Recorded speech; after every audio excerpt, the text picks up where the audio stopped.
Kupitia kazi yetu ya masuala ya ushauri wa kitaalamu, pia chuo kimekuwa kikishiriki katika kazi za kuandaa mipango ya maendeleo ya vijiji, mipango ya maendeleo ya kata, mpaka mipango ya maendeleo ya wilaya, yaani strategic ya development plans.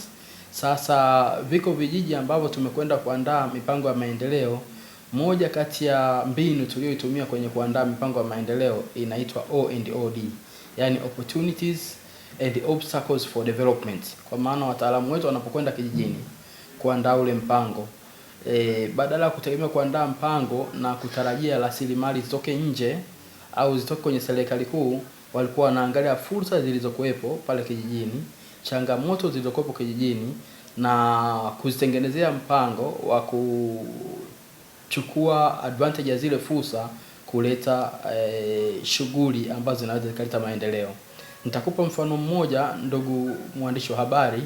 Tulikwenda na wataalamu wetu kwenye kijiji fulani ambako tulikuta nyumba ni za udongo, zile ambazo ikinyesha mvua tu zinaporomoka.